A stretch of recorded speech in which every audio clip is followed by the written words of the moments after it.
question, chers amis, de retracer dans le détail les 20 années d'activité de l'Association belge du syndrome de Marfan. Ce serait interminable et insupportable. Cependant, pour ceux que cela intéresse, c'est une belle histoire à lire. Et nous la publions cette année, vous le savez, dans 3 éditions successives de notre revue trimestrielle Le cœur et la main. Nous y incluons même toute la longue période des démarches personnelles d'Yvonne Jousten avant la constitution de l'ASBL. Nous avons dès lors voulu, Yvonne et moi, laisser parler notre cœur et nos souvenirs, en partageant avec vous, justement, nos coups de cœur, à nous deux, qui sommes les 2 seuls fondateurs de l'ABSM qui soient toujours actifs aujourd'hui. Donc, une association a été fondée officiellement en 1999 avec des statuts parus au Moniteur belge. Mais pour toi, chère Yvonne, ton histoire avec le Marfan a commencé bien avant, il y a plus de 35 ans, non? Peux-tu nous rappeler comment tout cela a démarré? Bien sûr, je m'en souviens très bien, puisque c'est un épisode qui a bouleversé ma vie. C'était en 1983, mon fils Patrick, 3 ans, devait marcher avec des semelles orthopédiques qui pour moi étaient inadaptées. J'ai donc décidé de prendre un avis chez le docteur Litt, un orthopédiste réputé de Liège. Quelques observations, quelques mesures, et tout de suite un nom est prononcé, Marfan. Il m'explique qu'il fallait absolument que d'autres spécialistes voient mon fils en cardio et en ophtalmo pour voir si ses soupçons étaient confirmés. Il faudrait sans doute aussi faire examiner mon mari et mes 2 autres enfants. Dès cette première consultation, j'apprenais que mon fils avait peut-être une maladie rare, qu'on la connaissait très mal, qu'elle avait des expressions diverses et qu'elle était héréditaire. C'est le début de mon long parcours du combattant. Pas d'internet à l'époque, rien que des publications à l'usage des médecins. Comment as-tu pu alors accéder petit à petit à l'information? Comme j'ai été orientée assez vite vers la cardiologie pédiatrique à Saint-Luc, j'y ai rencontré un homme à qui je voue une profonde admiration, le professeur André Wiers. Il m'a soutenue à fond. Il m'a permis d'accéder à toute la documentation qu'il possédait sur le Marfan, notamment grâce à ce qu'on appelait dans le temps le Medline. Il me permettait même de faire dans son service toutes les photocopies que je voulais. Quand tu cherchais dans toutes les directions, tu as appris que partout dans le monde, des parents comme toi étaient confrontés aux mêmes problèmes. Mieux connaître cette maladie, pour mieux la gérer et pouvoir s'entraider, car ensemble, on est plus fort.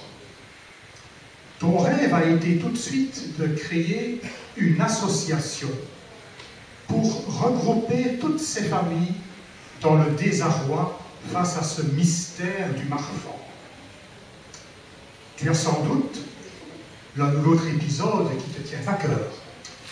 Oui, tu as retracé, Léon, dans les pages du journal, tous les voyages que j'ai effectués et tous les contacts que j'ai pris à l'étranger, mais ce qui m'a le plus touché, c'est quand nous avons créé en 1991, lors d'un symposium européen à Gand, un réseau européen des associations Marfan, l'IMSM.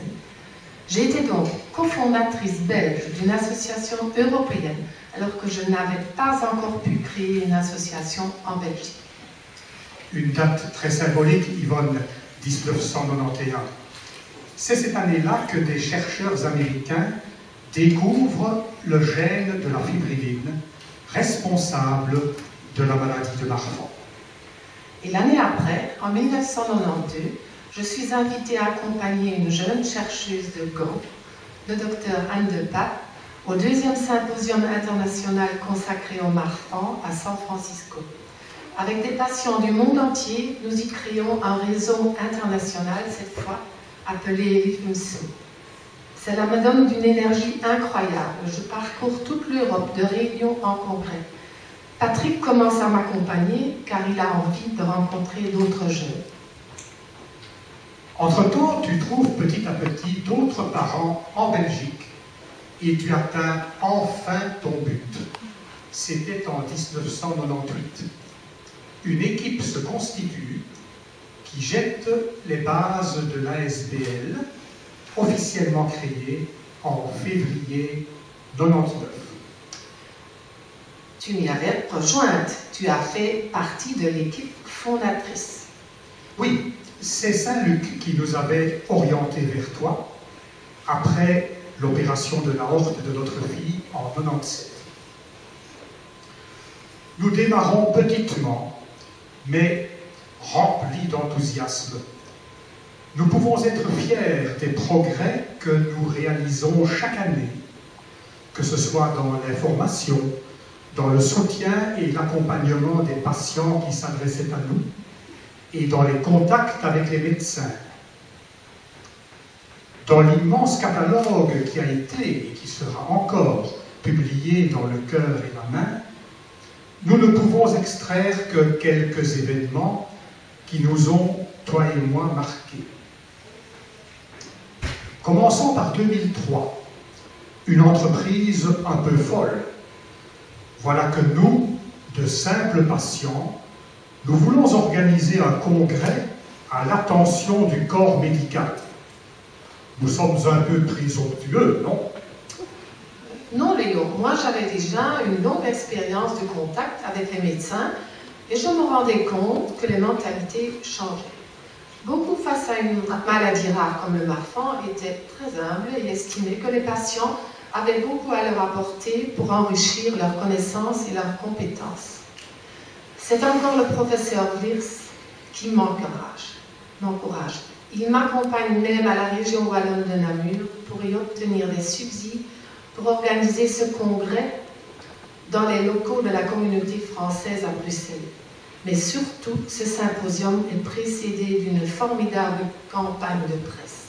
Nous publions notre première affiche, nos premiers dépliants, qui seront envoyés à tous les spécialistes concernés par la maladie dans les hôpitaux francophones de Belgique. Nous commençons à être connus. D'ailleurs, en 2000 déjà, la RTBF avait consacré une émission médicale au marfan centrée sur Patrick. Arrive 2004, l'année des joies et des drames.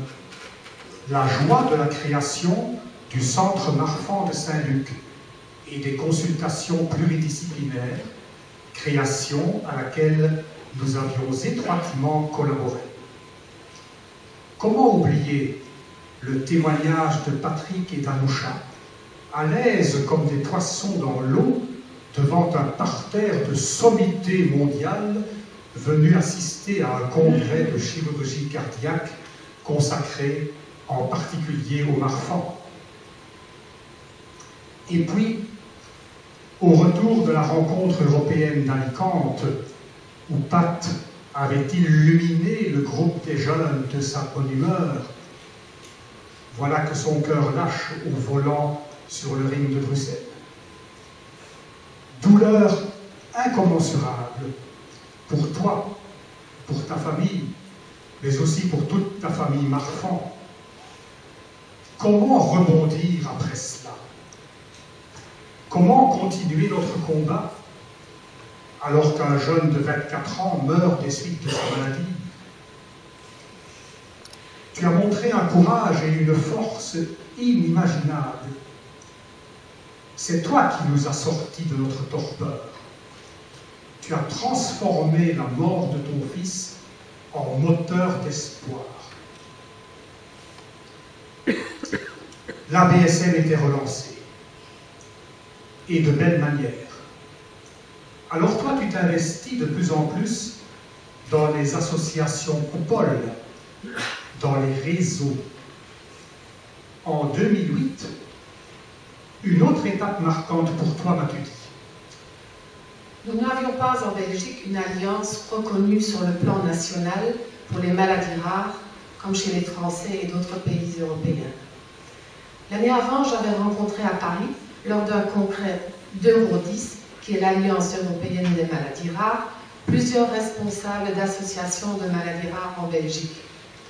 Nous nous revoyons régulièrement et nous créons à la demande d'Eurodis, en 2008, radiorg.be, Rare Disease Organization Belgium, la coupole belge dont je serai vice-présidente et responsable pour la partie francophone. Radiorg a progressé de manière fulgurante. Elle est aujourd'hui la coupole qui fait référence surtout dans le monde politique. C'est Radiorg qui organise depuis de nombreuses années la Journée nationale maladies rares, le jour rare du 29 février ou le 28 s'il le faut. Cette journée a un grand retentissement dans toute la presse et est organisée désormais dans le monde entier.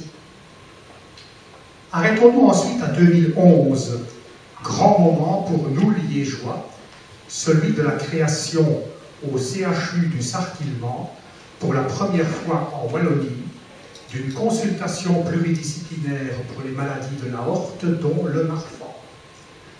Son fondateur, c'est le chirurgien cardiaque Nazi Sakaniassan, qui vient nous exposer son projet lors de notre conférence annuelle, organisée cette année-là au domaine provincial de Wégimont. Nous ne pouvons pas citer les nombreuses différentes thèses auxquelles nous avons assisté pendant ces 20 années, mais il y en est une qui nous tient à cœur. C'est celle de Lauriane Janssen, pour l'obtention de son doctorat en sciences biomédicales.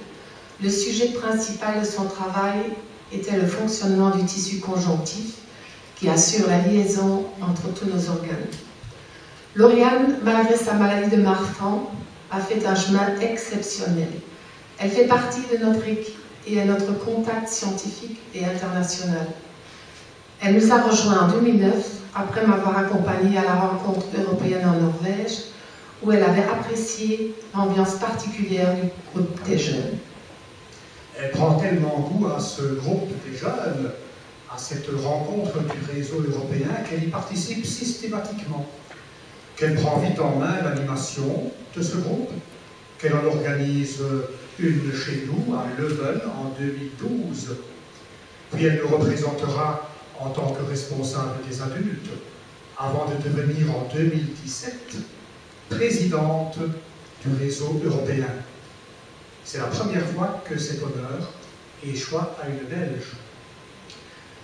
Arrêtons-nous un instant à l'année 2015. Léon, ce fut une grande année. Une belle année pour le vin, je crois, 2015, mais aussi une grande année pour l'association. Comment oublier cet événement extraordinaire du 7 février? Un gamin de 17 ans, qui venait d'être opéré avec succès de l'aorte, accomplissait son rêve.